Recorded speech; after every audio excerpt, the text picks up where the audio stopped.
आप सबके अंदर विराजमान परमपिता परमेश्वर को मेरा प्रणाम।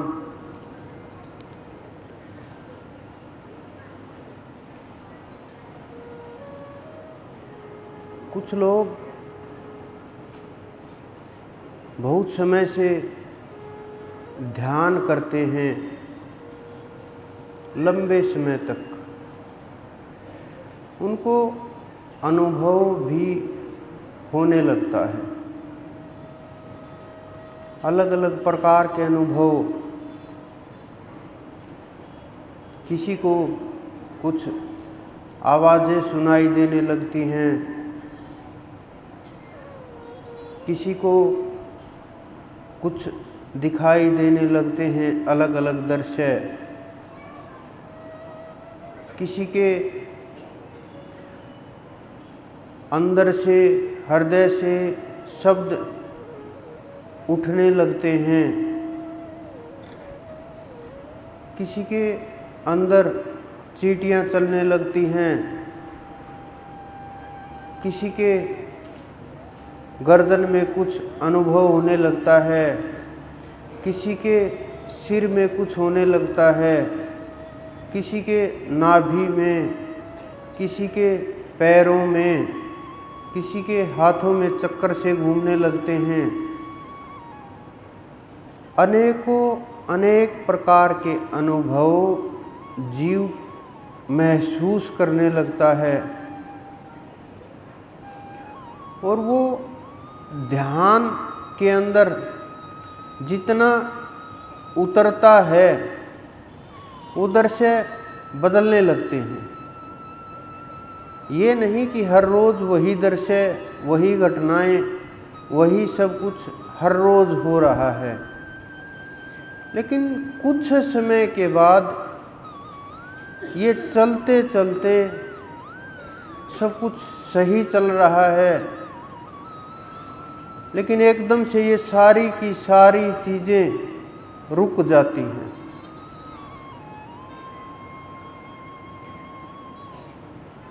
आप ये सोचते हैं कि मैंने ऐसा कुछ किया नहीं, ध्यान भी कर रहा हूँ, बैठा भी हूँ,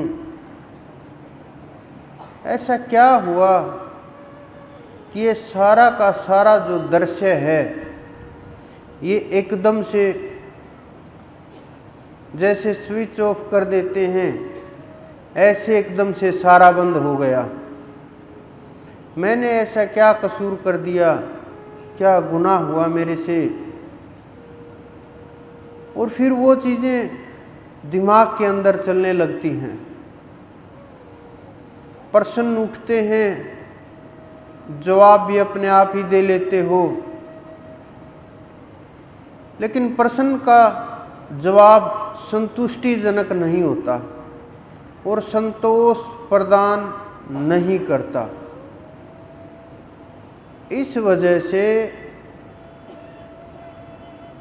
अनेकों शंकाएं पैदा होती हैं, अनेकों विचार उत्पन्न होते हैं, अनेकों जगह दिमाग घूमता है। कहीं कोई गलती ना हो गई हो, कहीं मेरा गुरु पूर्ण ना हो, कहीं काल ने ना रोक लिए हों, कहीं स्थिति ज़्यादा ऊपर या ज़्यादा नीचे ना चली गई हो,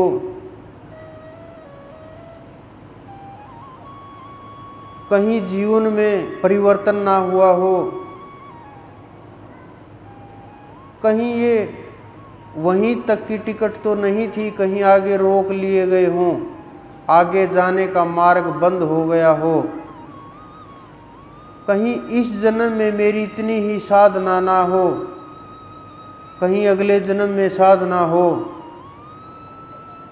इस प्रकार से मानव के जीवन में अनेकों विचार उत्पन्न होते हैं और साधक छटपटाने लगता है कि अब क्या करूं, कैसे हो। और फिर जो महसूस हुई थी वस्तुएं, जो दृश्य दिखाई दिए थे, जो जो जिस प्रकार का अनुभव हुआ था उनकी कल्पनाएं करने लगता है बैठ करके, कि मुझे ये दिखाई दिया था। बैठता है तब कल्पनाएं शुरू हो जाती हैं, ध्यान नहीं होता, बस कल्पनाएं शुरू होती हैं कि मुझे प्रकाश दिखाई दिया था, मुझे कृष्ण जी दिखाई दिए थे, मुझे श्री राम जी दिखाई दिए थे, मुझे देव शक्ति दिखाई दी थी, मुझे आदि शक्ति दिखाई दी थी। वो कल्पनाएं होने लगती हैं और मनुष्य उन कल्पनाओं में इतना घूमने लगता है, इतना घूमने लगता है कि उसे पता ही नहीं चलता कि ध्यान में बैठा था या नहीं बैठा था, ध्यान हुआ ना हुआ, क्या चल रहा है, क्या हो रहा है। उन्हीं कल्पनाओं में खोते हुए मन आपको दबा लेता है और मन को ऐसा मौका मिलता है, इतना मजबूत हो करके आता है वो, जितना अपने मन को दूर किया था उतना ही स्पीड से वो आपको टकराता है और वो मौके का बड़ा फायदा उठाता है। इस मौके का लाभ मिलते ही वो जोर शोर से अपना काम शुरू कर देता है और पकड़ करके जीव को खेलना शुरू होता है। अनेकों प्रकार से संशय पैदा होते हैं, विविध प्रकार के भावनाएं उत्पन्न होती हैं और धीरे धीरे ये मान करके जीव कि मेरे से भक्ति नहीं होगी या ये भक्ति का मार्ग नहीं है या कोई भक्ति का रास्ता दिखाने वाला नहीं है या मेरे बस की बात ये नहीं है, मैं इन चीज़ों के लिए नहीं बना हूँ, मैं किसी और चीज़ के लिए बना हूँ, किसी और कार्य के लिए बना हूँ। और क्यों जाना है गुरु के पास, उनके पास क्या अलग है, हमारी ही तरह रह रहे हैं, हमारे ही जैसे कर्म हैं, कुछ अलग महसूस नहीं हो रहा, क्या आवश्यकता पड़ी है, कहीं मुझे भ्रम तो नहीं हो गया, कहीं ये मान लिया हो कि ये गुरु हैं और इन बेचारे के पास कुछ हो ही नहीं, इनका अपना भी आगे का कुछ मार्ग नहीं, हमारा जीवन और खराब हो जाए। आजकल संसार में गुरुओं की भरमार है और एक के बाद एक गुरु पकड़े जा रहे हैं, कहीं हमारा भी इमेज खराब ना हो जाए, नाम खराब ना हो जाए, ये भी वहीं जा रहे हैं। भ्रम की स्थितियां इतनी गहरी हो जाती हैं कि वो जो दृश्य दिखाई दिए, जो अनुभव हुए, जो सुमरण था और जिस रास्ते के ऊपर चल रहे थे, मन सब कुछ एक साइड कर देता है उसको और इतनी पकड़ मजबूत करता है, वो चीज़ें ध्यान में ही नहीं रहती और ध्यान में आती हैं तो साधक को ये लगता है कि कहीं मुझे भ्रम तो नहीं हुआ, कि कहीं मुझे भ्रम हुआ इन चीज़ों के लिए। ऐसा कैसे हो सकता है कि एक बार चीज़ें दिखें और फिर ना दिखें, कहीं मुझे ये एहसास भ्रम में तो नहीं हुआ, कहीं कुछ ऐसे ही अनुभव ना हो गया हो और ये समझ करके साधक जो बचा हुआ है वो भी आपस में बात करके निंदा के अंदर फंस करके उसको भी खो देता है। साधक के पास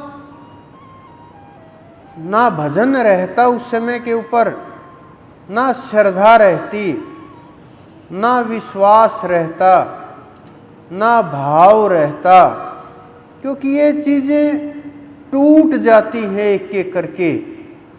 जब मन के पकड़ में जीव ये खेलता है तो इस जीव को मन अपनी मर्जी के अनुसार चलाता है, क्योंकि आपने कोशिश की मन से आगे निकलने की, मन से ऊपर उठने की, मन को छोड़ करके आगे बढ़ने की, तो मन छूटा नहीं।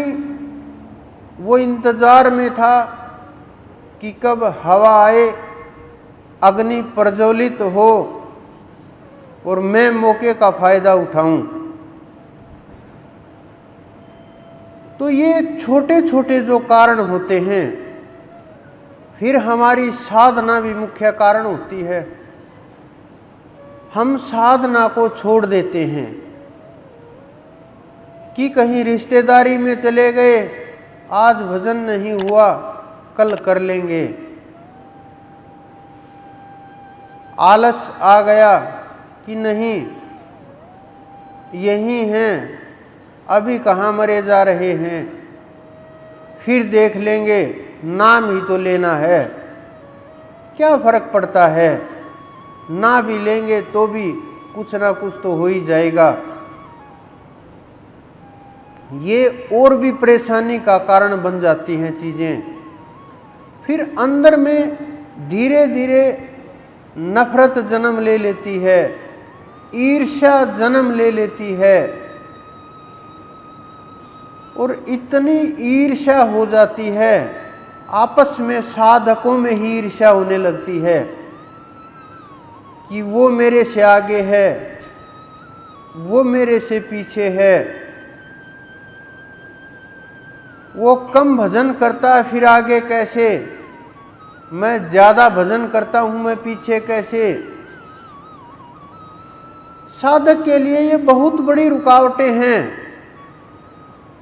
जिस कारण से आपके रास्ते बंद हो जाते हैं, मार्ग रोक लिए जाते हैं। आत्मा को धीरे धीरे जो निकलने के लिए जो पुष्प खिल रहा था वो वहीं रोक लिया जाता है, उसी स्थिति के अंदर कि उसी स्थिति के अंदर वो रुक गया जिस स्थिति में था, तो फिर वो उसी स्थिति में न खिल पाता है और धीरे धीरे मुरझा जाता है। वो पुष्प जब मुरझाता है तो फिर ये जीव बेचारा वहीं जैसे पहले था उसी स्थिति में फिर हो जाता है। ना परमात्मा के प्रति आस्था रहती, ना संतों के प्रति श्रद्धा रहती, ना गुरु के प्रति विश्वास रहता, ना अपने अंदर आत्मविश्वास रहता, और चीज़ें दूर हो जाती हैं। जो आपके बहुत करीब थी साधना, जो चढ़ाई आपकी चल रही थी, वो चढ़ाई ऊपर की जगह नीचे को आने लगती है। और ये मन के अंदर जब ये खेल शुरू होता है, सबसे पहले जो गिराया जाता है वो आपकी साधना को गिराया जाता है। किसकी जो साधना है, मन कोई बाहर नहीं आएगा गिराने के लिए कि कोई राजा इंद्र आएगा कोई उर्वशी आएगी, कोई मेनका आएगी, कोई और आएगा, कोई देव आएगा, कामदेव, बाहर कोई नहीं आएगा। सब आपके अंदर ही क्रियाएं होंगी और ये क्रियाएं मन के अंदर होंगी। और मन कैसे प्रेरित करेगा? मन विचारों के अंदर जा करके और विचार क्रिया में परिवर्तित हो जाएंगे और क्रिया कर्म में परिवर्तन हो जाएगा। और जब ये कर्म और क्रिया का तालमेल होगा तो स्थिति खराब हो जाएगी। तो साधना के ऊपर प्रहार होते ही आपके पास कुछ नहीं बचेगा। सेवा, सुमरन, भाव, श्रद्धा और विश्वास, ये भी एक एक करके छिटकने लगेंगे। क्योंकि जहाँ भजन नहीं होता, जहाँ समर्पण नहीं होता, जहाँ बैठ करके साधक साधना नहीं करता,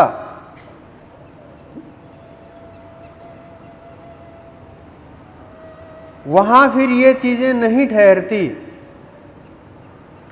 क्योंकि साधक के बिना गुरु को पहचान नहीं सकते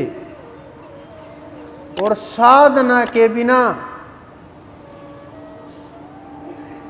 विश्वास और भाव उत्पन्न नहीं हो सकता।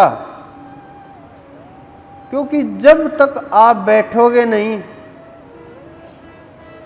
जब तक हृदय के साथ हृदय का मिलाप नहीं होगा, मन एक नहीं होगा, शब्द एक नहीं होगा, आप नहीं समर्पण नहीं कर पाओगे। और अंदर में कुछ ना कुछ बचा करके रखने के लिए, संभाल करके रखने के लिए कुछ ना कुछ रह जाएगा। और जब कर्म हमारे बदलने लगते हैं कि छोटी छोटी चीज़ों के ऊपर क्रोध कर लेना, बहुत ज़्यादा क्रोधित हो जाना,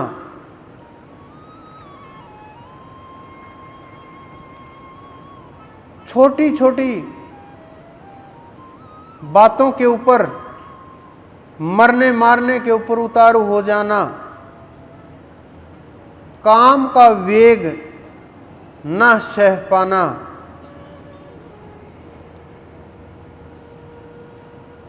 अक्षमा न कर पाना, बदले की भावना, बहुत लोग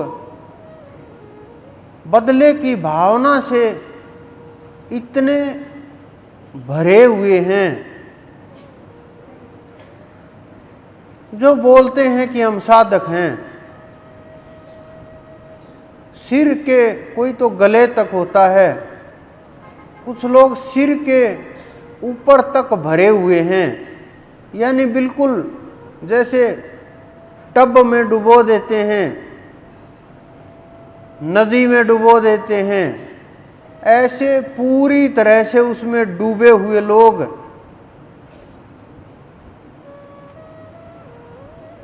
उनको निकालना बड़ा मुश्किल है। और उनके लिए साधना महाभारत के जैसी है कि वो लड़ाई झगड़ा तो कर सकते हैं, गुस्सा तो कर सकते हैं, लेकिन साधना उनके लिए बड़ा कठिन, बहुत कठिन मार्ग है। कुछ लोग कि हमारे 100 का नुकसान हुआ, सामने वाले का 500 का करेंगे। ये जो बदला लेने की भावना, दूसरे को कष्ट देने की भावना, ये साधना में रुकावटें हैं, जिस कारण से ये दृश्य बंद होते हैं। अनेकों लोग बहुत समय से पूछ रहे थे, मैं बोल देता था भजन करो, सेवा सुमरण करो। वो लोग फिर आते, अगली बार फिर बोलते कि हो नहीं रहा। मैं देखता जो मुझे दिखाई देता, बदलाव कुछ नहीं हुआ। चाहिए एक पल में परमात्मा। बड़ा मुश्किल खेल है, क्योंकि जब तक साधक में बदलाव नहीं होगा,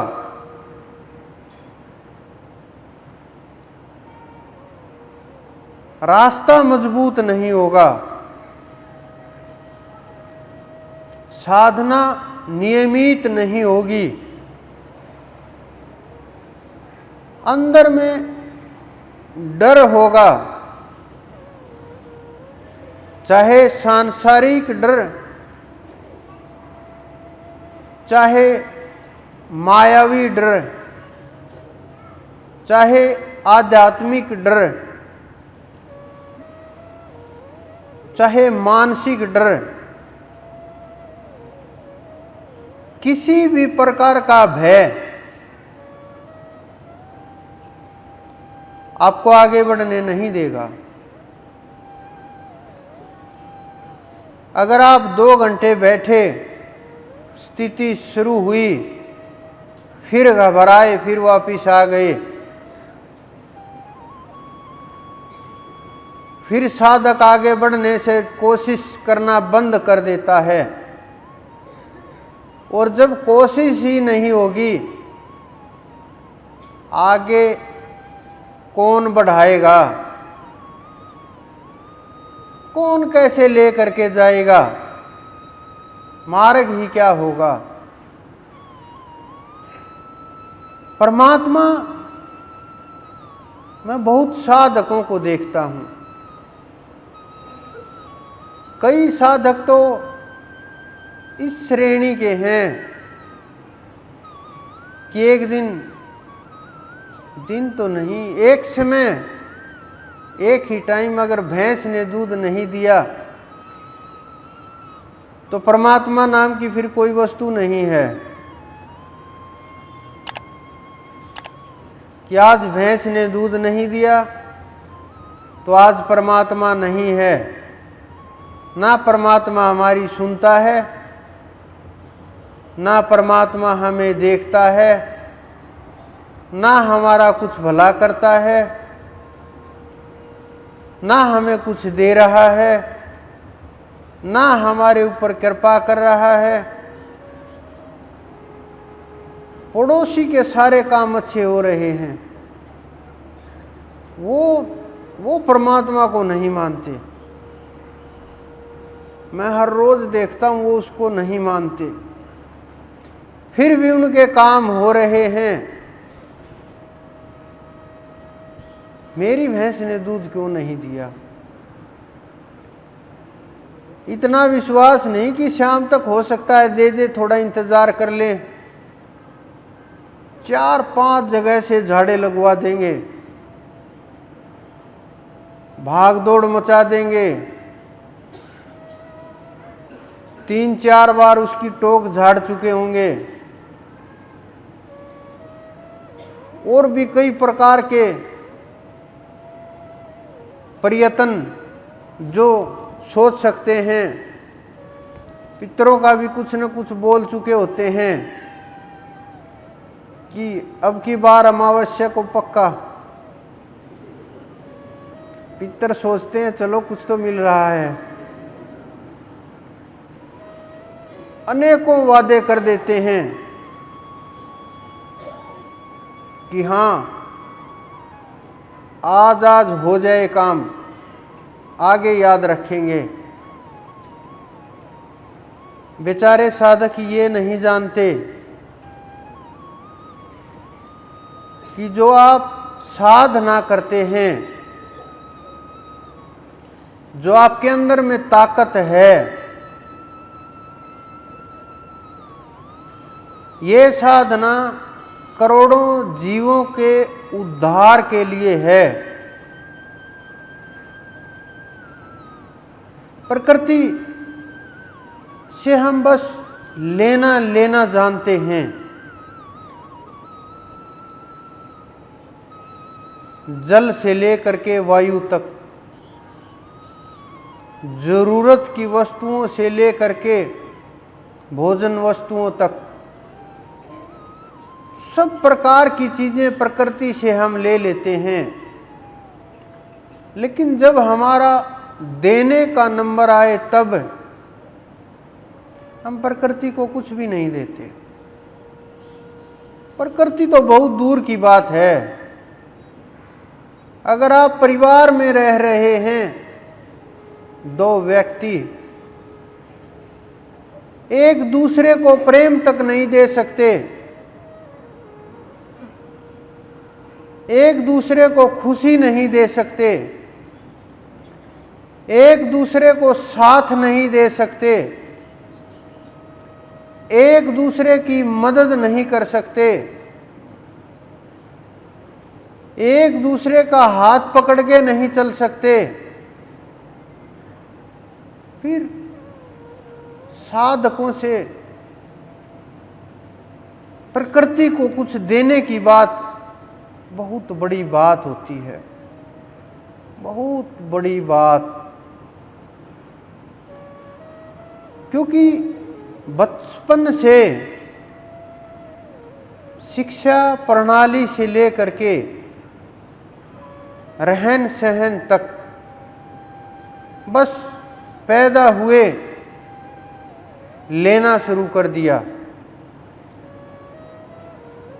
पैदा होते ही प्यार मिलना शुरू होता है, फिर दूध मिलना शुरू होता है,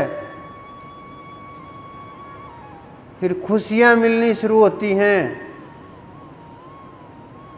माता पिता मिलते हैं, परिवार मिलता है, बस लेना ही लेना रहता है। और अंतिम समय तक कि जाते समय भी प्रकृति से हमें लकड़ियां चाहिए। जल प्रवाह हुआ तो हमें जल की आवश्यकता हुई, भूमि में दबाया तो भूमि की आवश्यकता हुई, लेकिन हमने प्रकृति को दिया कुछ नहीं। कर्ज लिया और निकल लिए, कैसे मुक्ति होगी?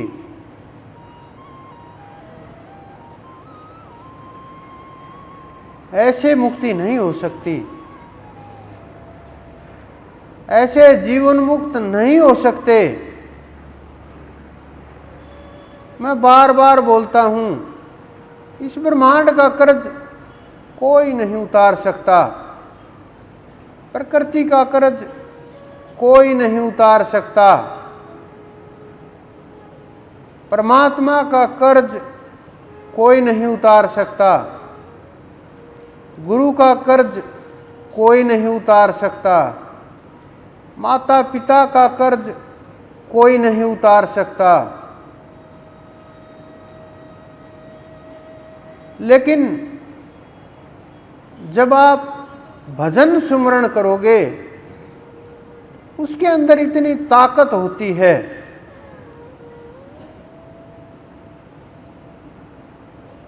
ऐसे रेडिएशन निकलते हैं, शरीर के अंदर से इतनी ऊर्जाएं निकलती हैं, सब पवित्र होने लगते हैं। पितर अपने आप संतुष्ट होने लगते हैं, देने लेने की आवश्यकता नहीं रहती। आप वस्त्र दोगे वो फिर मैले कुचैले हो जाएंगे, लेकिन जो भजन आप करोगे, अगर आप जीवन मुक्त हुए तो आपके ऊपर की पीढ़ियां भी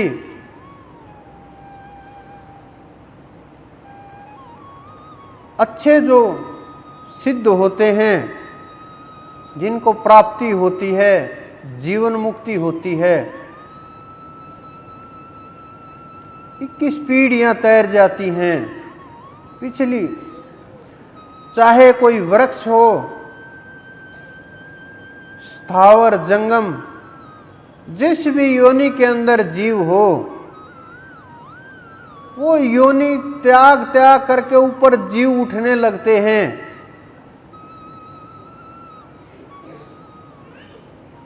और उस स्थिति में पहुंचने लगते हैं।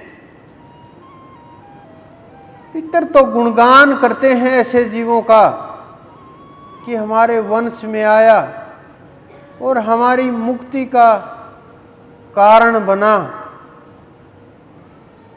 वो आपका बुरा नहीं चाहते, नहीं सोच सकते। वो तो आपके सहायक हैं, आपके मददगार हैं, आपकी साधना में सहायता करने वाले हैं। और उनको जितना आपकी साधना से लाभ होगा, इतना वस्त्रों से लाभ नहीं होगा, क्योंकि आपकी साधना उनकी ताकत है।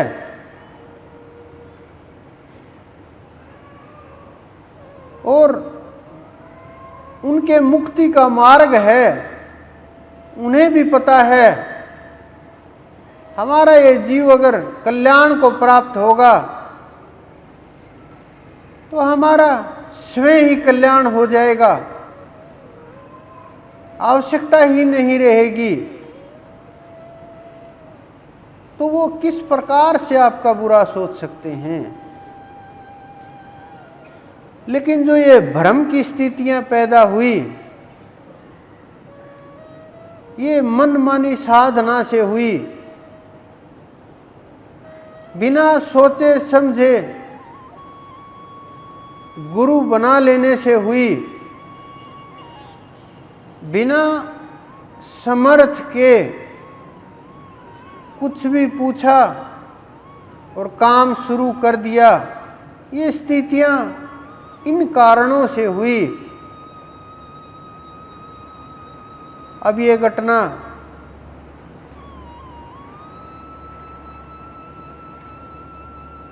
एक परिवार आया मेरे पास। वो पहले उनका परिवार किसी पितरों को नहीं मानते थे, सीधे साधे आदमी थे। फिर उन्होंने एक पितर को मानना शुरू किया। कहीं दूसरी जगह चले गए, उन्होंने कहा कि तुम्हारे 2 पितर हैं।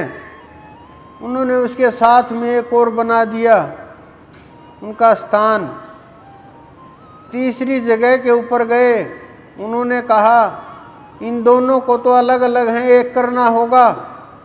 फिर उनको पाड़ उधेड़ करके एक कर दिया, 2 को, कि एक ही स्थान के ऊपर 2 बना दिए।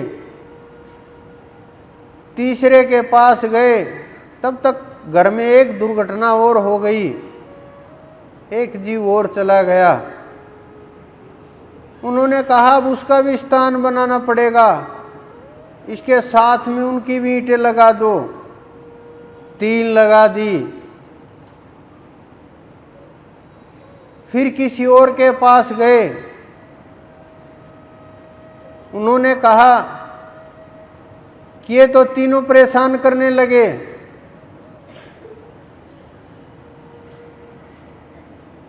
ऐसी हालत हो गई है, ना साधना बची है, ना ध्यान बचा है, ना मार्ग दिखाने वाला बचा है, ना सहायता करने वाले रहे हैं, ना सच बोलने वाले बचे हैं। बस जहाँ जो मिला भटका दो, चाहे जो भी हो, कैसे भी हो, कोई फर्क नहीं पड़ता किसी को। ना कोई जिम्मेवारी समझता है कि जीव को कम से कम गलत मार्ग मत दिखाइए, और तो जो हो जाए, लेकिन मार्ग तो गलत मत दिखाइए। इस प्रकार के जीव बेचारे इतने परेशान हो जाते हैं। गलती करे इंसान और विश्वास टूटे परमात्मा के ऊपर से, संतों के ऊपर से, हमारे ऋषि मुनियों के ऊपर से, हमारे सद्ग्रंथों के ऊपर से, उनसे विश्वास टूट जाता है। क्यों? हम नादानी में, नासमझी में, वही कारण, भय का कारण, लोभ के कारण से, और उनको सिद्ध मान करके जो क्रियाएं करते हैं, उन्हीं क्रियाओं में फंस करके जीवन रह जाता है। क्योंकि हम उस स्थिति को समझ नहीं पाते, और जब तक चीजें जैसी हैं वैसी नहीं दिखेंगी, वैसी नहीं समझेंगे हम, संतों और ग्रंथों को जैसा है वैसा नहीं समझ पाते। हम उनको अपने अनुसार देखते हैं कि हमें ये कैसा अनुभव हो रहा है। हमने जो पढ़ा, अपने मन के अनुसार उन शब्दों को ढाला, रास्ता निकाला और फंस गए। संतों को देखकर भी ऐसा ही होता है। हमारे महापुरुष जो हुए, श्री कृष्ण जी जैसे, उनको देख करके भी ऐसा ही लगता है। फिर साधक उनके जीवन में लीलाओं को देख लेते हैं, लीलाओं को पढ़ भी लेते हैं, लीलाओं का गुणगान भी कर लेते हैं, लीलाओं का ध्यान भी कर लेते हैं, लेकिन लीलाओं को समझना नहीं चाहते। जहाँ जब समझने की बात आती है, तभी ये बोल करके कि नहीं, भगवान है, जो करते हैं ठीक ही किया होगा, समझना नहीं चाहते। कुछ जो साधक प्रयास करते हैं समझने का, उनको जो ये बिना साधना किए हुए सिद्ध हैं, बनने का प्रयास कर रहे हैं, वो बेचारों को भटका देते हैं। कुछ लोगों को तो कई कई वर्षों बाद ये समझ आता है कि साधना सुनने का नाम नहीं है, साधना पढ़ने का नाम नहीं है, साधना गाने बजाने का नाम नहीं है, साधना अभ्यास का नाम है, सुमरण का नाम है, अपनी खोज का नाम है। जब आप अपने आप से प्रश्न करना शुरू करोगे, मैं कौन हूँ, कहाँ से आया हूँ, मैं ये कर्म क्यों कर रहा हूँ, कितना समय मुझे रहना है धरती के ऊपर, ये आँख क्यों देख रही हैं, ये कान क्यों सुन रहे हैं, ये हाथ क्यों चल रहे हैं, पैरों से कैसे खड़ा हो गया, गर्दन क्यों हिल रही है, शरीर के ऊपर अपने आप क्रियाएं प्रतिक्रियाएं क्यों हो रही हैं, ये भोजन अपने आप कैसे पच जाता है, हृदय कैसे अपने आप काम कर रहा है, फेफड़े अपने आप सांस सोने के बाद भी कैसे ले लेते हैं, मैं ऐसा कौन हूँ जो चले जाने के बाद ये शरीर में कुछ नहीं रहता, कौन तत्व हूँ ऐसा। हजारों बार लाखों बार जब आप अपने आप से ये प्रश्न पूछोगे, फिर गिरने का भय नहीं रहेगा, माया आपको सताएगी नहीं, काल आपको डराएगा नहीं, साधना से आप गिर नहीं पाओगे, ध्यान कोई भंग नहीं कर पाएगा।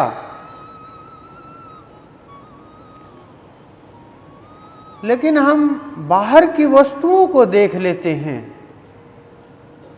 कि कृष्ण जी ने ऐसे भोजन किया,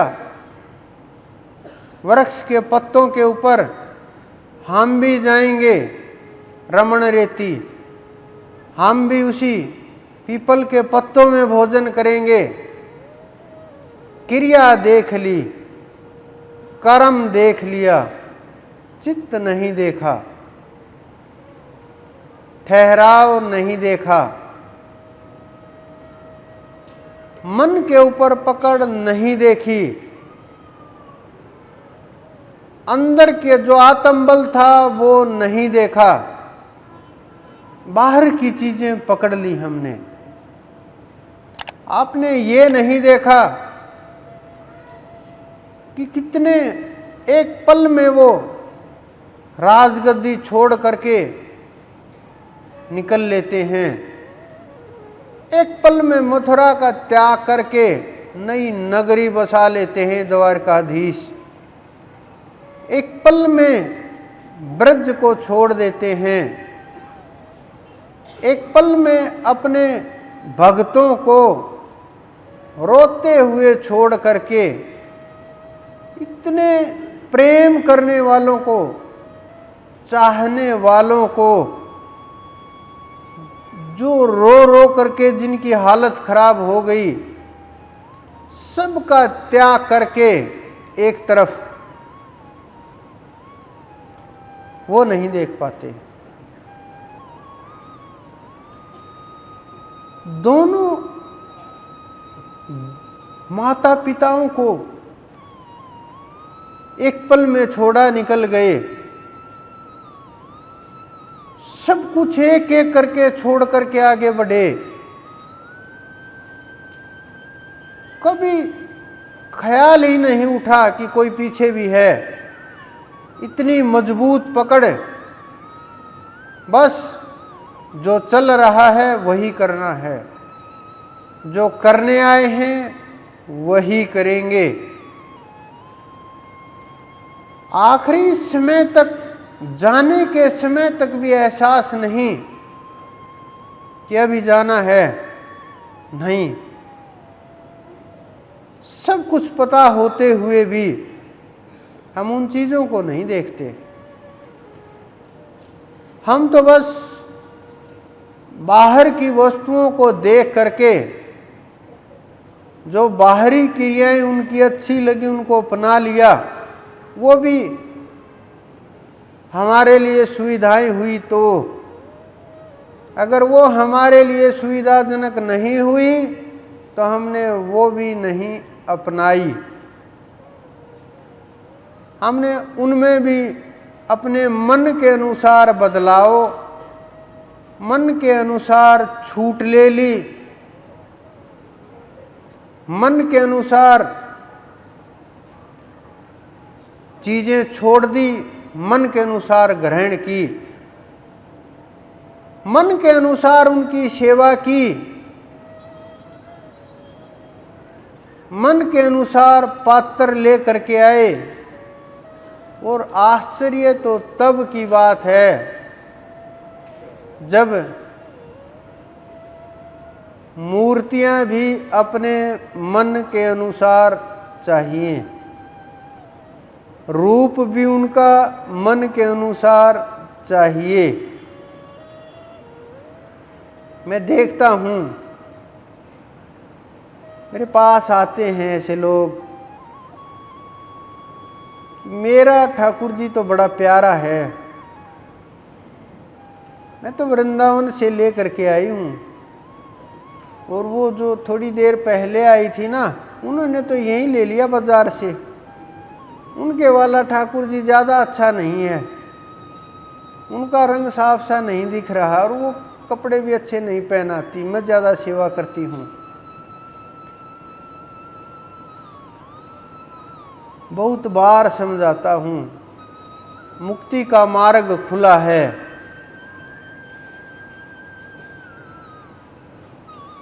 करोड़ों जन्मों के बाद मौका मिलता है साधक को उठने का, कल्याण का, पार होने का, स्थितियां मजबूत होने का। और करोड़ों जन्मों के बाद इतनी साधना का संचय हो जाता है कि जीव कल्याण के मार्ग को प्राप्त हो सके। इस शरीर को माध्यम बनाओ, नाव की तरह प्रयोग करो इसका। जब इस शरीर का नाव की तरह से प्रयोग करोगे, तैर जाओगे। काठ की नाव लोहे को भी तरा ले जाती है। उसी प्रकार से भक्ति करते हुए, सुमरण करते हुए, जीवन में एकाध गलती भी हुई तो भी तैर जाओगे। लेकिन भक्ति भी ना हुई और गलती के ऊपर गलती करते गए तो लोहे की तरह से डूब जाओगे। जैसे जल के अंदर लोहा गिरा दें, जमीन पे जाके गिरेगा, जल में नहीं रुकेगा, नीचे जा करके गिरेगा। उसी प्रकार से आपके जन्म की हानि होगी, छोटी मोटी हानि नहीं होगी, अगले जन्म के ऊपर बात जाएगी, उससे अगले के ऊपर बात जाएगी। आप ये देखो, बहुत से लोग यहाँ भी बैठे हुए हैं, भूतों से कितने घबराते हैं, कितना भय है अंदर में भूतों से कि भूत आ जाएंगे, हमारा ये कर देंगे, वो कर देंगे, हमारा वो चला गया वो भूत बन गया, वो चले गए वो पितर बन गए। कितना भय है अंदर में। लेकिन अगर आप लोगों ने भक्ति नहीं की, सुमरण नहीं किया, तो फिर क्या होगा? एक समय ऐसा आएगा, उसी योनि के अंदर जीव चला जाएगा जिससे भय लग रहा है, कल उसी में अटक जाओगे, उसी में फंस जाओगे। फिर आप ना कुछ भजन कर सकते, ना कुछ आपको प्राप्त होगा, ना ही कुछ खा पी सकते, ना आगे बढ़ सकते। आपके हाथ में कुछ भी नहीं होगा, प्रकृति के अधीन हो जाएगा सब कुछ, परमात्मा के अधीन हो जाएगा। अगर आपने साधना की है, सुमरण किया है, जीते जी मुक्ति प्राप्त की, अगर साधना मजबूत हुई, जीवन मुक्त ना हो सके, तो भी अच्छे अच्छे लोकों में वास होंगे। कुछ लोग द्वार के आगे लिखवा लेते हैं स्वर्गवासी, शादी के कार्डों के ऊपर भी छपा होता है स्वर्गवासी। स्वर्ग कोई ज़्यादा अच्छा स्थान नहीं है, बस हमारे से ज़्यादा सुख है, इसीलिए वो हमें ज़्यादा बेहतर लगता है, ज़्यादा अच्छा लगता है। वो तो थोड़ी साधना करोगे, थोड़े अच्छे कर्म करोगे, उसमें भी मिल जाएगा। लेकिन अब आपने साधना की तो वैकुंठ लोक दूर नहीं है, थोड़ी साधना मात्र से भी वहां पहुंच सकते हो। लेकिन मुक्ति के लिए और ज्यादा अभ्यास करना पड़ेगा। और अगर एक बार वो लगन लग गई, मन पकड़ में आया, मन पकड़ में साधक उसको पकड़ने की कोशिश करते हैं। मन को विचारों से नहीं पकड़ा जा सकता कि आप समझो मन को विचारों से पकड़ लेंगे, असंभव है ये। मन को बड़ा आसान सा तरीका है, ना उसके साथ जाना है, ना उसको पकड़ना है, ना उसको छोड़ना है। इस बात का मतलब समझो आप। साथ कैसे जाते हैं मन के, कि कोई भी विचार उठा, किसी भी प्रकार का, जैसे बैठ करके विचार उठा, हमें तो हरिद्वार जाना चाहिए, हम उस मन के साथ ही उड़ लेते हैं और कल्पनाएं कर लेने लगते हैं, गंगा में डुबकी लगा रहे हैं, अभी शिव के दर्शन कर रहे हैं, अभी नीलकंठ के पास पहुंचेंगे। बैठ करके विचार एक था कि वहाँ जाना है, लेकिन उससे 2 विचार हुए, 2 से 100 विचार हुए, 100 से 1000 विचार हुए, और वहाँ बैठे बैठे हमने पूरी प्लानिंग कर ली और साधना से उठे, वो प्लानिंग भी गायब, वो मन भी गायब, वो विचार भी गायब, और वो आना जाना भी गायब, कुछ भी नहीं।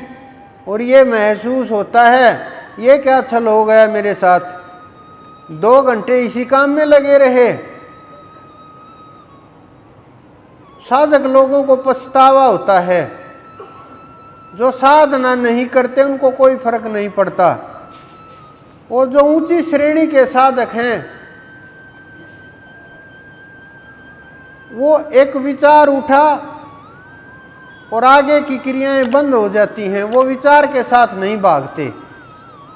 और जो और ऊंची श्रेणी के हैं सिद्ध, वहाँ विचार उत्पन्न नहीं होते, बैठे निर्विचार हो गए। हमें भी मिले बहुत से योगी, कि हम विचारों को पकड़ करके बता देते हैं क्या सोच रहे हो, लेकिन आप जब विचारों को रोक दोगे छटपटा जाएंगे वो कि विचार है ही नहीं, क्या पकड़ोगे और क्या छोड़ोगे जब विचार ही नहीं उठेगा। क्योंकि करोड़ों लोगों में कोई एक आध जीव ऐसा होता है जो जब चाहे जहां चाहे जिस परिस्थिति में चाहे मन को काबू में करके और वहीं की वहीं एक पल में सब विचारों को त्याग दे, उनको ज्यादा सा फर्क नहीं पड़ता।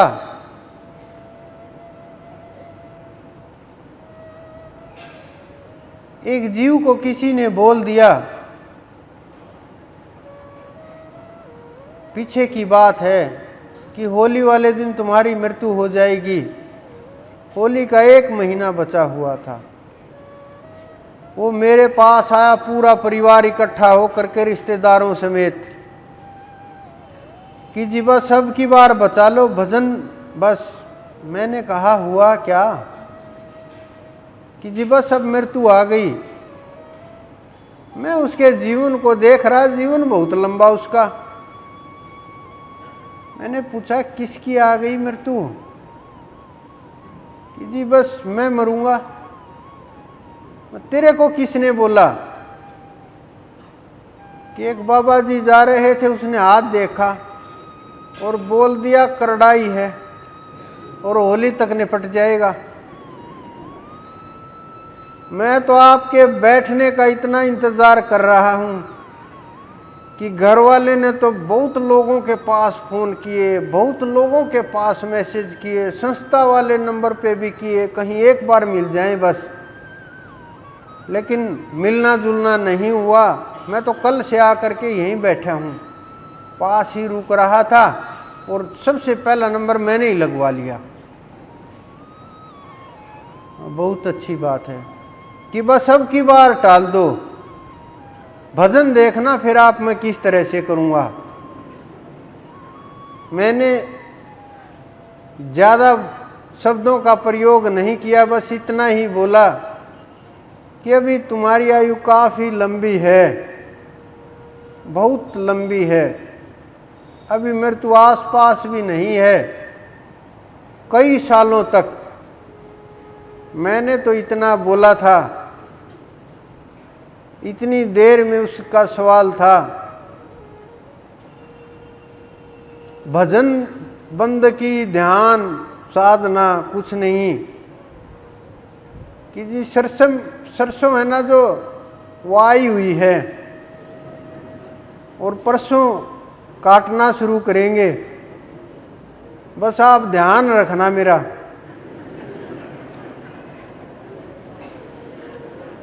मैंने कहा भजन कि जी बस पूर्णिमा के ऊपर आते रहेंगे, आप ध्यान रखना मेरा, मुझे कुछ मत होने देना, आपके समर्पित हो गया मैं तो। होली से 1 हफ्ता पहले आया। मैंने कहा क्या महसूस हो रहा है? उसने कहा जी आपसे बात करके मुझे बहुत अच्छा लगा, लेकिन जो जो होली करीब आ रही है ना, सांसें थोड़ी अटकने लगी हैं। मैंने कहा हम हर समय इसी स्थिति में रहते हैं कि पूरी पैकिंग करके और तैयार, कभी भी चले जाएं कोई फर्क ही नहीं पड़ता। अब जाएं कल जाएं, ना कुछ करना बाकी है, ना कुछ पाना बाकी है, ना कुछ चाहत बाकी है, ना कोई फिक्र बाकी है।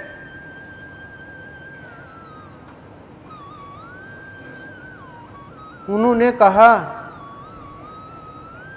ये तो बड़ी ऊंची स्थिति होगी, फिर इसमें तो भोजन भी अच्छा नहीं लगता होगा। मैंने कहा भोजन जीने के लिए होता है, कि शरीर चलता रहे, जीवन चलता रहे, दिनचर्या होती रहे, अच्छा बुरा नहीं होता। तो जब आप लोग इतनी तैयारी रखोगे कि कभी भी जाना पड़ सकता है,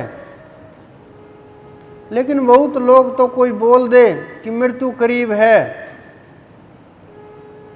मानने को तैयार नहीं होते कि मृत्यु करीब है।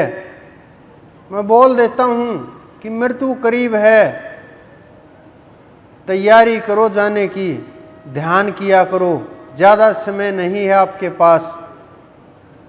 वो कहते हैं अब तो जी आगे जा कर के ही ध्यान करेंगे। बड़े आश्चर्य की बात है कि जब कर सकते हैं हम तब करना नहीं चाहते, और जब समय निकल जाएगा तब चाहत होगी, हो नहीं पाएगा। जब शरीर युवा है, शरीर में जोश है, ना कोई रोग है, ना कोई परेशानी है, सारे साधन सुलभ हैं, कोई किसी प्रकार की दिक्कत नहीं है, ना कोई किसी प्रकार का कष्ट है, उस समय भजन नहीं करते, परमात्मा को याद तक नहीं करते। जब शरीर जर्जर हो जाता है, कमर चाहे तो भी सीधी नहीं कर सकते, बैठना चाहें पैर साथ न दे, बैठना चाहें गर्दन साथ ना दे, हिलने लगे, शरीर साथ ना दे, रोगों से भरा हुआ, बिस्तर से उठ ना पाए, और फिर ये बोलें एक बार उठ जाएं फिर भजन करेंगे। परमात्मा ऐसे लोगों को फिर भी मौका दे देते हैं, लेकिन वो फिर भी भजन और ध्यान नहीं करते और सुमरण से दूर होते हैं। लेकिन जिन्हें भजन करना होता है, महात्मा बुद्ध की तरह से सब कुछ छोड़ छाड़ करके, साधकों के लिए जब उन्हें एहसास होता है कि ये शरीर भी जाना है, ये भी नहीं बचेगा, मिट जाएगा सब कुछ, कितना प्रयास किया रोकने के लिए, कौन सी ऐसी सुख सुविधा नहीं थी जो उन्हें प्रदान नहीं की गई। गर्मियों के लिए अलग महल, सर्दियों के लिए अलग महल, सोने के लिए अलग जगह, सब प्रकार के पदार्थ, सब प्रकार के भोग विलास, फूलों से भरे हुए बगीचे, सुंदर सुंदर घोड़े, पशु पक्षी, मनोरंजन के सब साधन, कि चारों तरफ से ऐसी परिस्थिति पैदा कर दो कि वैराग्य आए ही नहीं, आसपास छुए भी नहीं, कि मन के अंदर, दिमाग के अंदर बस वही चीजें रहें, और आसपास ध्यान ही ना जाए कि मरना भी है मुझे। इस प्रकार की सारी चीजें हटा दी गई जीवन से। बड़ा प्लानिंग करके के काम किया कि नौकर चाकर से लेकर के राजपाट तक हर चीज बड़ी सुविधा के अनुसार, लेकिन वहां भी वैराग्य पहुंच गया। क्योंकि जब मानव किसी भी चीज के लिए अति हो जाती है, जैसे डर एक स्थिति तक होता है, आदमी डरता रहे डरता रहे डरता रहे, अगर उस स्थिति से गुजर जाए तो फिर ये हो जाता है कि मरना ही तो है, चले जाएंगे, भय किस चीज़ का।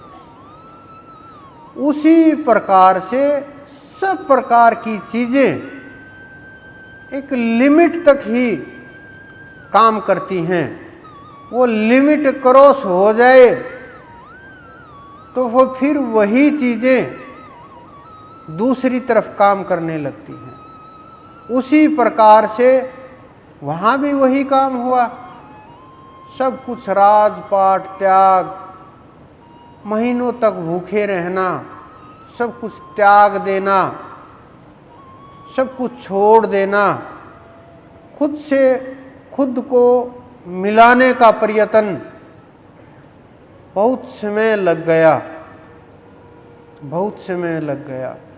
बस इतनी सी बात जानने के लिए मैं कौन हूँ, अपने आप को पहचानने के लिए,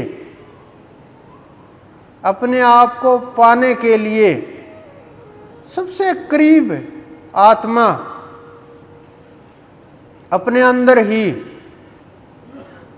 बस ये अनुभव में समय लग जाता है।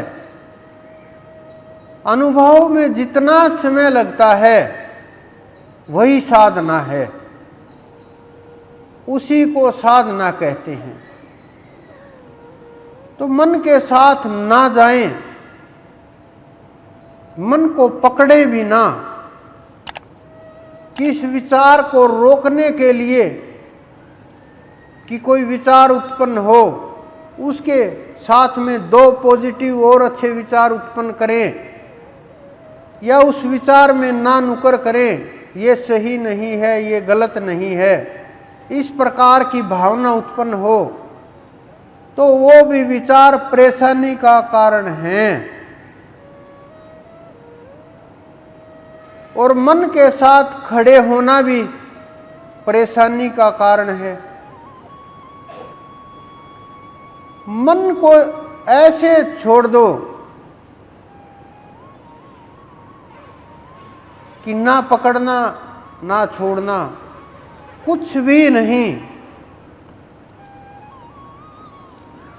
धीरे धीरे देखना शुरू करो, खुद स्थिर रह करके, कि मैं अलग हूँ, मन अलग है, मैं अलग हूँ, ये विचार अलग है, मैं अलग हूँ, जो दिमाग में चल रही चीज़ें ये अलग हैं।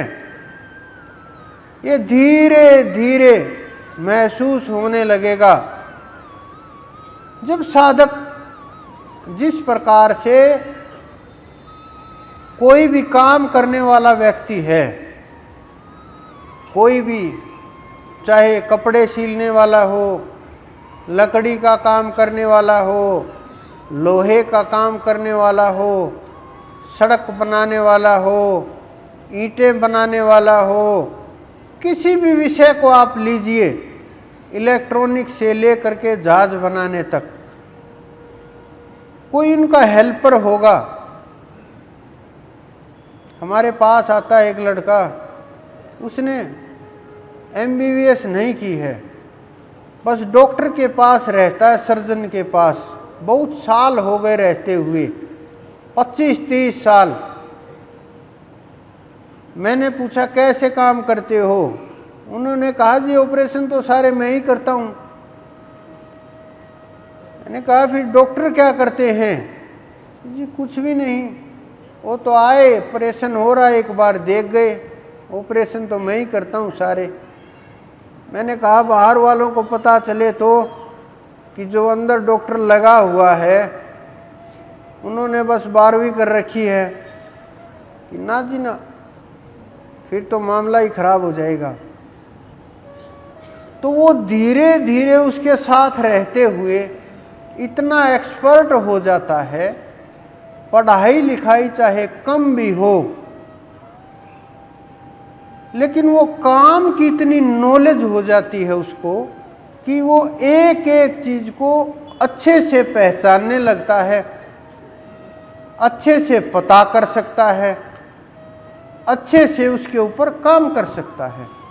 इसी प्रकार से आप टेलर को देख लीजिए, वो कुछ सिखाने वाले भी हैं मेरे पास, उनको पता भी है कि वो सारी बातें नहीं बताते, एक बार बता देते हैं, फिर नहीं, देख देख करके उनको समझ जाते हैं। कोई भी काम करने वाला हो, उनके शिष्य देख देख करके समझ जाते हैं। यही फार्मूला हमारे संतों ने निकाला कि जहाँ संतों का सानिध्य होगा, सेवा सुमरण होगी, धीरे धीरे साथ रहते रहते उसी का रूप हो जाएंगे। चाहे पढ़े लिखे हों, चाहे अनपढ़ हों, वहाँ सांसारिक पढ़ाई का महत्व कम होता है, लेकिन जो सीखने की जो कला है, जो उनके अंदर पात्रता है ग्रहण करने की, जो क्षमता है, उसका महत्व ज़्यादा होता है। इसी कारण से हमारे संतों ने कहा कि परमात्मा को याद करो। उसको याद करते करते उनका इतना सानिध्य हो जाएगा कि आप उन्हीं के रूप हो जाओगे और कोई दूसरा रास्ता नहीं है। मार्ग उन्होंने बड़े सरल बना दिए, इतने सरल बना दिए कि चढ़ जाओगे, पहुंच जाओगे, ये नहीं पता चलेगा कब पहुंचे, क्या टाइम लगा। 2 पल का खेल है, लेकिन आगे बढ़ना होगा, रुकना नहीं। एक साधक जंगल में तपस्या कर रहा, वहीं लकड़हारा लकड़ियां काटता हर रोज। वो वहां आते जाते उसको बोलता, आगे बढ़ो, आगे चलो, आगे जाओ। लकड़हारे के मन में सवाल आता, ये इसलिए आगे भेज रहा है कि ये जो लकड़ियां हैं ना, ये यहाँ ना काटे, आवाज़ ना हो, परेशानी ना हो, और जो ये आग जलाता है वो लकड़ियां कम ना हो। शंकाएं अनेक प्रकार की, लेकिन ऐसा कहते कहते उन्होंने बहुत दिन हो गए। घर जिक्र किया कि ऐसे ऐसे एक महात्मा मिलते हैं, हर रोज बोलते हैं आगे बढ़ो। पूरे परिवार ने सलाह की कि एक दिन तो आगे जा करके देख करके आना चाहिए, आगे भी क्या है। वो जल्दी से निकले, सुबह 5-7 घंटे पहले, दोपहर को जाते थे, सुबह 4-5 बजे निकले, आगे बढ़ गए जंगल में। आगे जा करके देखा, चंदन का जंगल था। 4 लकड़ियां काटी, माला माल हो गए। फिर पछता रहे, इतने साल व्यर्थ ही खो दिए। तो उसी प्रकार से जब आप आगे बढ़ोगे, मुक्ति आपका इंतजार कर रही है, मोक्ष आपका इंतजार कर रहा है। आपको महसूस होगा कितना समय चला गया, व्यर्थ इतना दिन निकल गए, कुछ हासिल नहीं हुआ। संसार के काम चलते रहेंगे, हमारे से पहले भी संसार के काम हो रहे हैं, आप लोगों से पहले भी संसार चल रहा है। हम आप लोग इस संसार के अंदर नहीं रहेंगे तो भी संसार चलता रहेगा। राम नाम के अंदर इतनी ताकत है, उस नाम के अंदर इतनी शक्ति है कि जो भी जीव आपके टच में आएगा, ओरा में आएगा, आपके दायरे के अंदर आएगा, अगर उसका ओरा मजबूत होगा, यानी उसके रेडिएशन मजबूत होंगे, तो वो आपको प्रभावित कर देगा। अगर आपके मजबूत होंगे तो वो स्वयं प्रभावित हो जाएगा।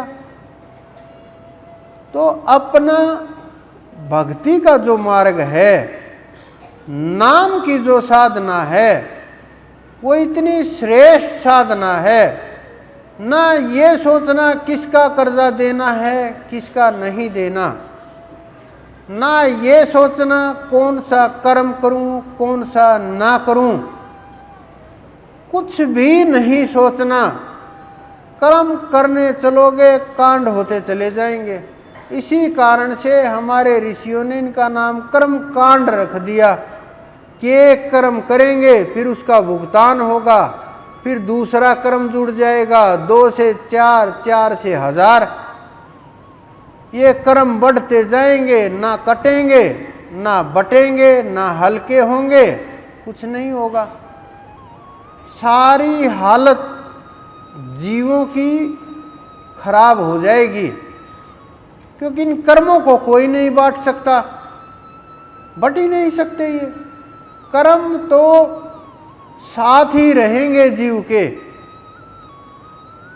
भजन के माध्यम से, गुरु कृपा के माध्यम से, परमात्मा की दया से ये हल्के हो जाएंगे और हमारे अंदर भोगने का वो परमात्मा सामर्थ्य दे देगा और कर्म इतने कमज़ोर हो जाएंगे, साधना में रुकावट पैदा नहीं करेंगे और आप तैर जाओगे। तो ये छोटे छोटे जो कारण हैं, ये साधना से, ध्यान से,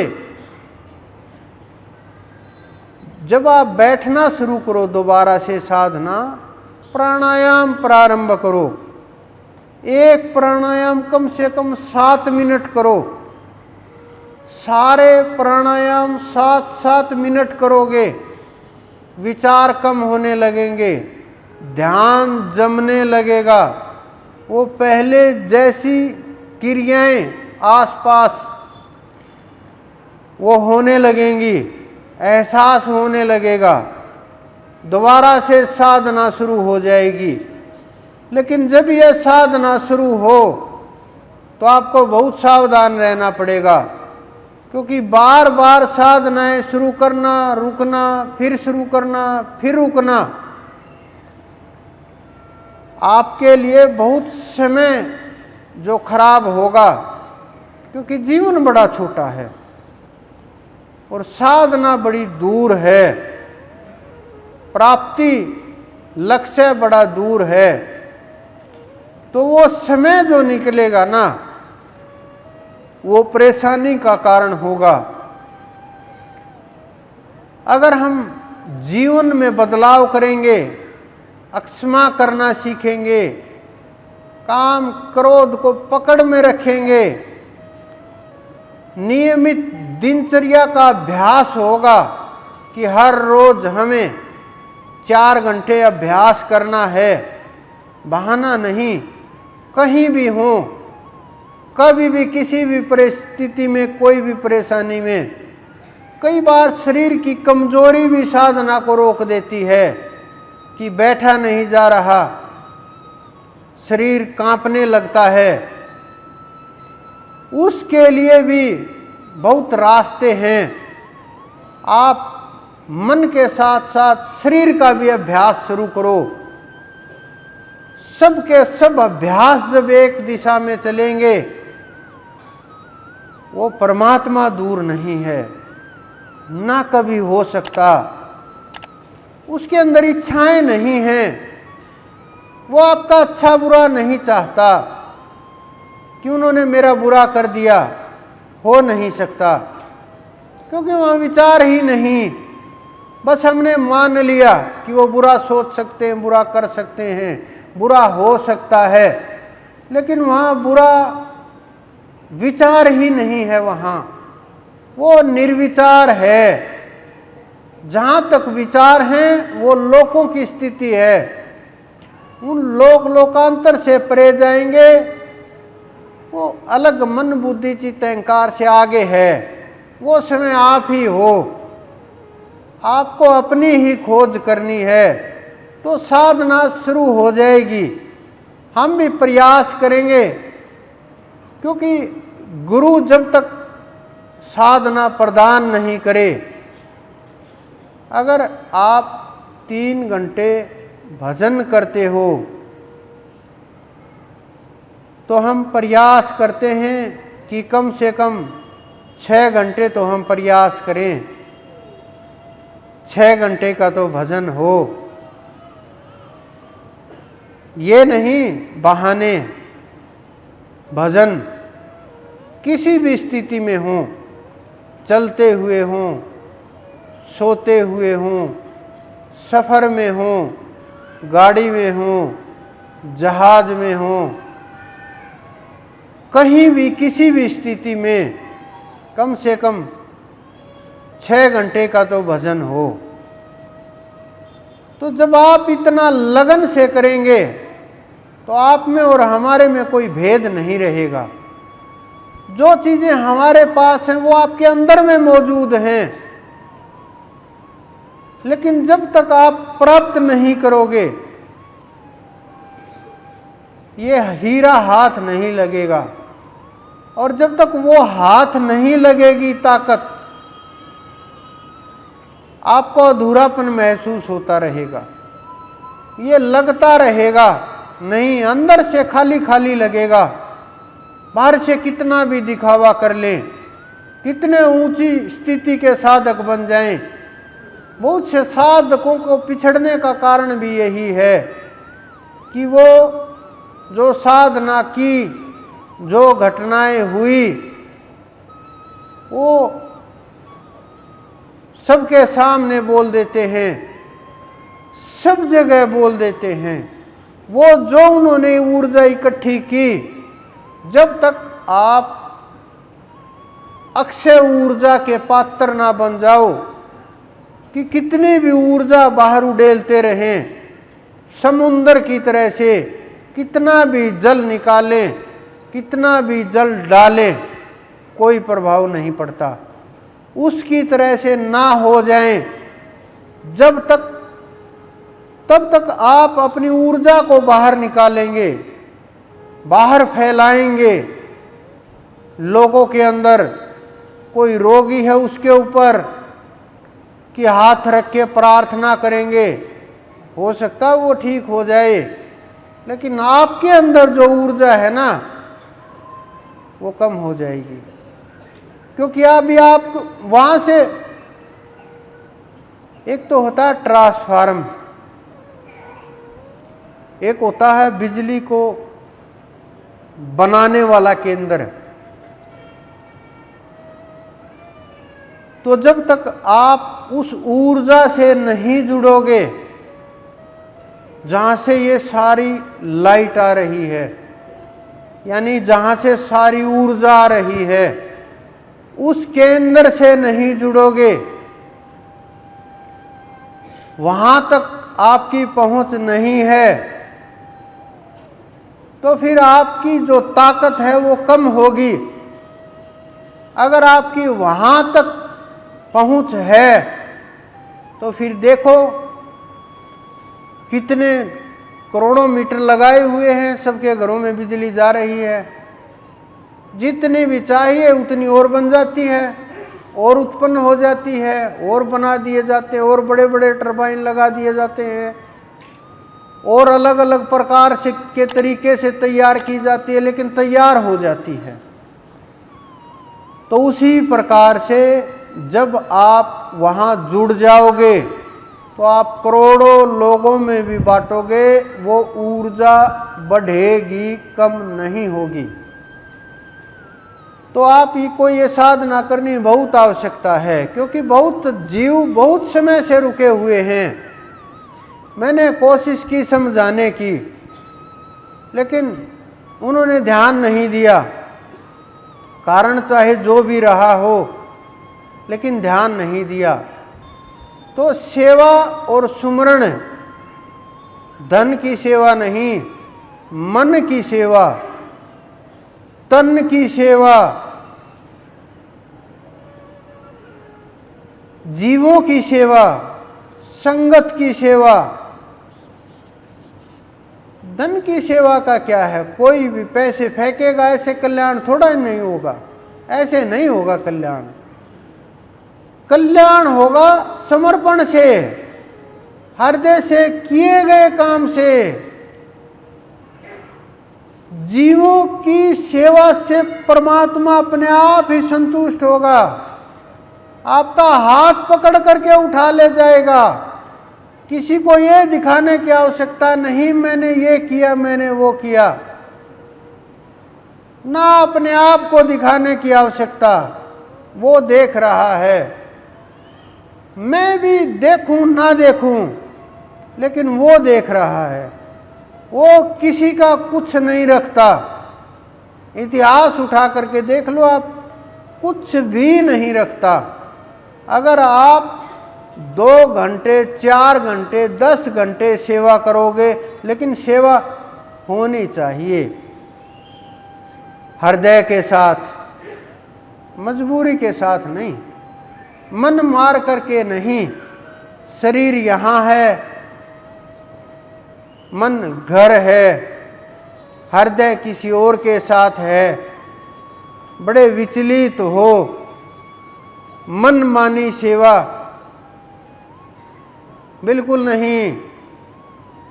कई बार क्या होता है, हम सेवा बदल देते हैं कि देखते हैं साधक में कितना ठहराव है, रुकेगा नहीं रुकेगा, जाएगा तो जाने दो, नहीं चाहिए। क्योंकि साधकों की आवश्यकता है जो समय को भी धोखा दे रहे।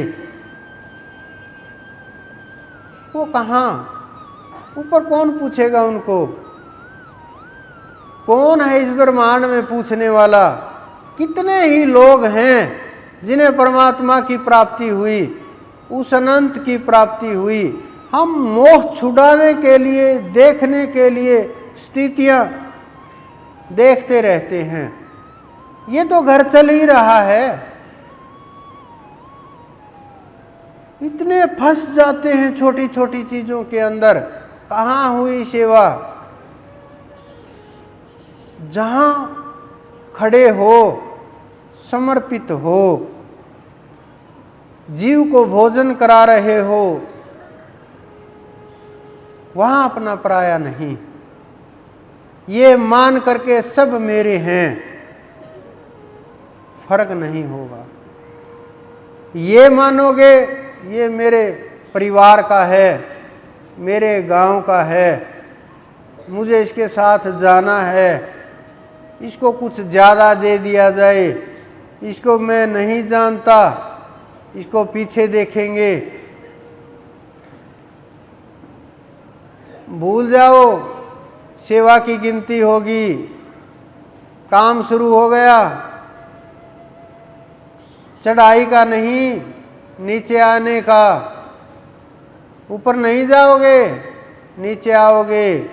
सेवा नहीं है, दुर्भावना है,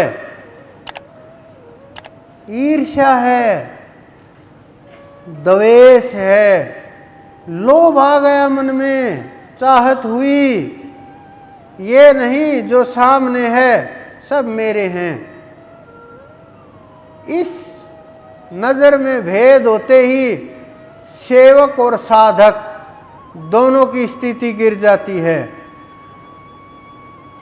मन मर्जी के अर्थ निकाल लेने से, वाक्य में बदलाव कर लेने से, मन भेद कर लेने से दिक्कतें पैदा हो जाती हैं। साधना में दिक्कत शुरू हो जाती है। स्थितियां इसीलिए तो नीचे आती है ना। फिर मेरे से सवाल करते हो हमने क्या किया। मैं बोलता हूं अंदर में देख लीजिए क्या किया कि जी हमें दिखाई नहीं देता। कि कर तो बड़ा देते हो, दिखाई क्यों नहीं देता? पता तो सब होता है करते समय क्या कर रहे हैं हम। मैं बहुत बार देखता हूं, बड़े आश्चर्य से देखता हूं।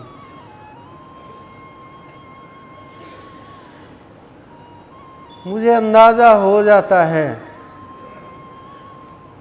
कि आगे बैठने के लिए कितने झगड़े होते हैं। कुछ लोगों की तो ये बोल देते हैं पिछली बार भी मैं यहीं बैठा था, मेरी जगह छोड़ दीजिए। कुछ लोगों की सेवा के अंदर कि तुम्हें यहाँ सेवा करनी है, सेवादार हो। नहीं, आगे बैठ के सुनेंगे तभी कल्याण होगा। कल्याण का मार्ग अलग है। उस मार्ग के ऊपर आप नहीं चलना चाहते। जहां जो खड़ा है, मैं देख रहा सुबह से बेचारे घाम में, धूप में, गर्मी में, धुएं में लोग इधर उधर फेंकते हैं, गाली गलौज करते हैं, तो भी लोग सड़क के ऊपर कितनी मेहनत के साथ, वहाँ तक तो आवाज़ भी नहीं पहुँचती, कोई स्पीकर भी नहीं लगाया है, कभी शिकायत नहीं करते वो लोग कि हमें सत्संग नहीं मिला, संतुष्ट हो जाते हैं कि जहाँ आपने खड़ा किया हमारा वही सत्संग है, वही भजन है, हृदय के साथ सेवा के लिए आए हैं और सेवा करेंगे। तो जो समर्पित अंदर प्रेम का भाव नहीं होगा, जीवों के प्रति अपनेपन का भाव नहीं होगा, बुजुर्गों और रोगियों को नहीं समझ पाएंगे कि रोगियों को भी स्थान ना मिले, बड़ा दुख होता है। फिर हम अपने आप को सिद्ध साबित करने के लिए लग जाते हैं, साधक साबित करने के लिए लग जाते हैं, और फिर मेरे को बोलते हैं कि मेरी साधना शुरू करवा दो। मैं कैसे शुरू करवाऊँ, आप ही बताओ। अपने आप ही तो साधना रोक रखी है। जब अपने आप ही अपना मार्ग बंद कर दिया, फिर साधना कैसे हो सकती है, कैसे चढ़ाई होगी। मोक्ष बड़ी दूर का रास्ता है और कल्याण और जीवन मुक्ति और भी दूर का रास्ता है। तो आप हृदय के साथ जो गहराई में प्रेम छुपा हुआ है उसको थोड़ा बाहर निकाल करके भक्ति के मार्ग पर चलते हुए सेवा सुमरण कीजिए। फिर बोलता हूँ, यहाँ किसी वस्तु की कमी नहीं है, आवश्यकता भी नहीं है, नहीं चाहिए पैसे किसी से भी, एक भी पैसा नहीं चाहिए। लेकिन जिनको आवश्यकता है, यहाँ गेट से बाहर, अंदर नहीं, उनकी अपनी तरफ से भोजन से, वस्त्रों से, जिनको जैसी ज़रूरत है, दवाइयों से, उनकी मदद करो। यहाँ हम परमात्मा के नाम के ऊपर बैठे हुए हैं, उन्होंने हमें बैठाया हुआ है, तो यहाँ कमी तो दूर की बात है, यहाँ तो कृपा बरसती है हर प्रकार की। जितना आप सोच सकते हो, जितना संसारी लोग सोच सकते हैं, उससे हजारों लाखों करोड़ों गुना उनकी दया और कृपा और नज़र है। और जिसके ऊपर उनकी नज़र हो वो हर चीज़ बांटने वाले होते हैं। भजन भी, साधना भी, धन संपदा भी, निरोग भी, सब बांटा जाता है। लेकिन बस ग्रहण करने वाले बनो। आप भी जितना बांटोगे, कम से कम प्रेम तो बांटो, इसके तो कुछ भी नहीं लगता।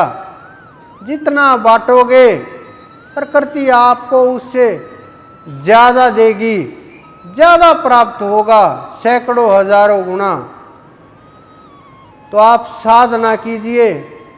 अगला जो सत्संग का प्रोग्राम है वो आपको पता ही है, 11 तारीख को होगा। तो जो साधना करेगा, थोड़ा भी प्रयास करोगे, ले उड़ेंगे, कोई नहीं रोक सकता। कोई जीव के अंदर भार नहीं होता कि कैसे कि अब 10-20 हज़ार हैं, आने वाले समय में लाखों होंगे, कैसे जीव इतने चढ़ेंगे। जीव में भार नहीं होता, भार कर्म का होता है। और आप वो साधना से इतने कमज़ोर कर चुके होंगे कि कल्याण में एक पल भी नहीं लगेगा। आप साधना कीजिए, ध्यान कीजिए, सुमरण कीजिए। आप सबके अंदर विराजमान उस परमपिता परमेश्वर, मेरे गुरु, मेरे इष्ट को मेरा बार बार प्रणाम।